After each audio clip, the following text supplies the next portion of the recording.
Hello, this is Virtualis the Chess Noob, learning and having fun with chess. Yesterday, I won a game after sacrificing multiple pieces and pawns and was down 7 points of material. Sometimes the strategy when you're behind and at a disadvantage is to play cautiously and defensively, create some complications, hold on to your material, and hope that the opponent will make some errors in the positional play.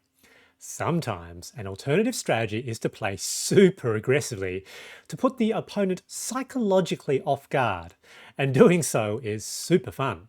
In this game, I screwed up against the Scotch Gambit, coming out poorly after the opening. However, I chose to see my early loss as a counter gambit, and it worked.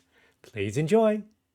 All right, let's have a quick look at the review. So chess.com's algorithm, so my opponent actually played slightly more accurately than me here, so about 82, 83%. For myself, only 80%. However, I did have that one brilliant move and my opponent had that one blunder. One came after the other, as you will see. And this was a trap that I set for my opponent. But my opponent was completely winning at one stage. They sort of played an opening gambit and did very, very well, or I did badly. But I managed to find a way to claw back from almost a plus 10 advantage for my opponent. Let's have a look at the game now, which was a fairly short game in the analysis. Okay, so I had the black pieces, opponent white, e4, e5, knight f3, knight c6, and now d4. So the beginning of the Scotch game. So I normally only ever play against a Scotch game because when I play white, I usually play the Vienna where I can. And the Scotch game, however, is a good opening. It often leads to very fun and interesting games. A lot of potential tricky traps in the opening. Now, usually what I expect is capture, and then I would either play the bishop or the knight. Now, in this game, the opponent played bishop c4, and that is the Scotch Gambit. And, the potential here is, the opponent has, a potential reasonably powerful attack on my weak f7 pawn. So I thought about what to do here for a bit, and I thought probably playing a sort of two knights type game would probably be okay. So I played two knights, and apparently that's this chess player's name. That's their variation. And then they played e5, which is the advanced variation of that. And I think that I was sort of expecting that could happen. At this point, now obviously I can't capture because that would just straight up capture back. No, so I thought about what to do.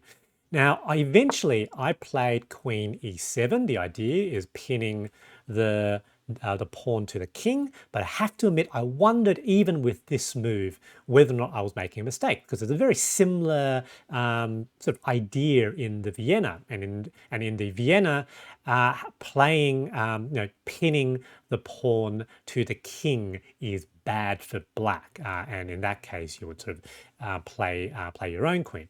So I actually wondered whether or not this might end up being a bad move, and yes it is. It's sort of +2 already.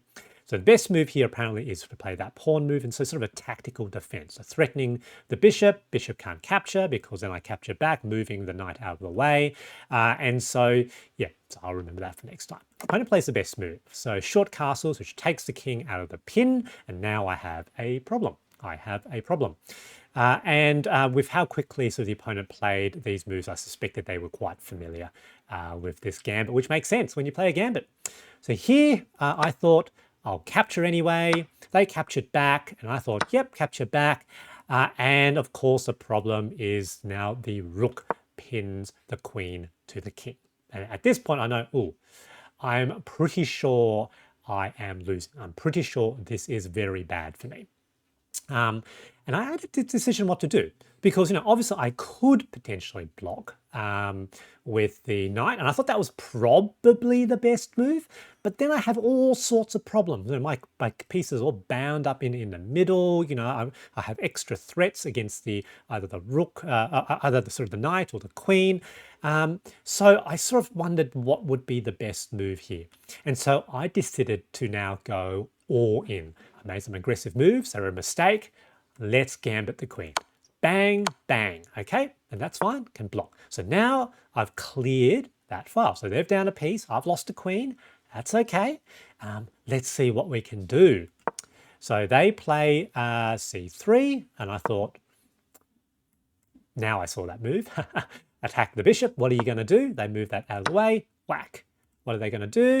So, yep, okay, that's all right. Push forward, threatening the knight. Moves forward. Okay, so here, obviously, there's a pretty important threat here. I thought, all right. Let's gambit that bishop now.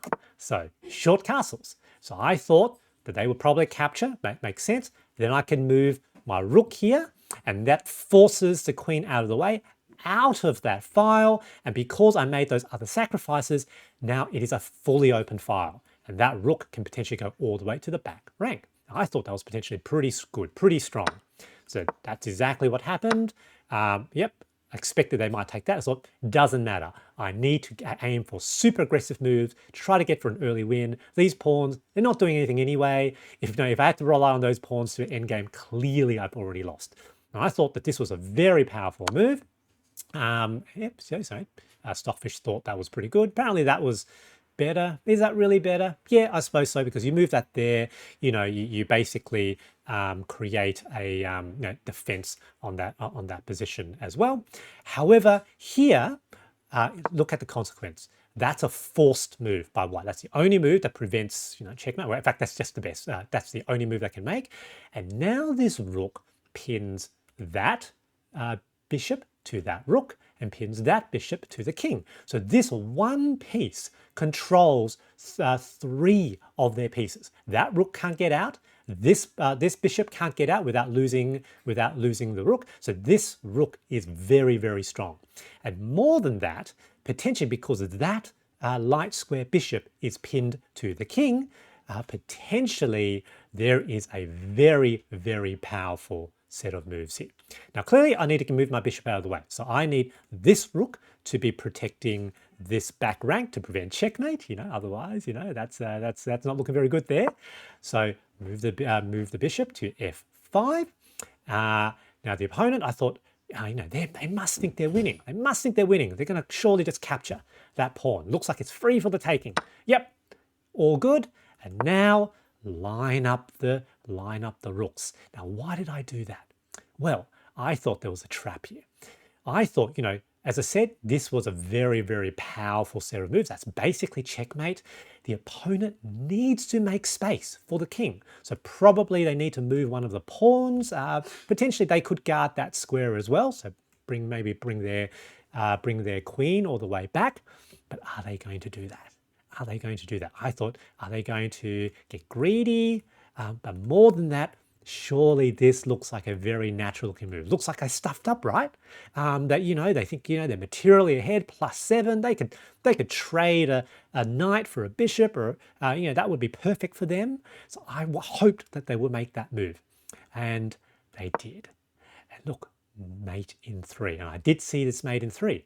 Basically, if we capture, king is forced to capture. It's a sacrifice.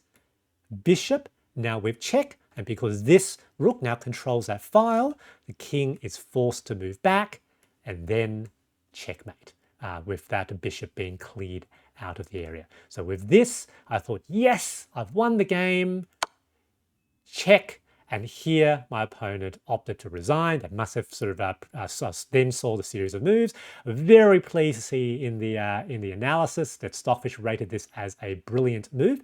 And if you look at that, that was the only good move that I had. In fact, that here we go. So here's a mate in 3. Otherwise, it's over +10. But with that one move, I am now, mate in 2. Winning.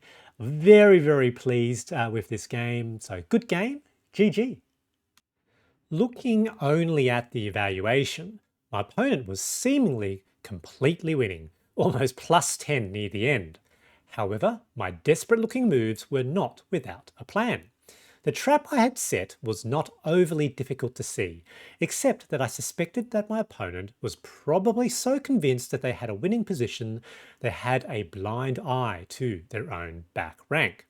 As per the aphorism, it's never too late to hang back rank mate. I predicted and hoped they would play what was their final move, knight d6, as it was a natural looking move that seemed to fork my bishop and rook. However, the trap was sprung.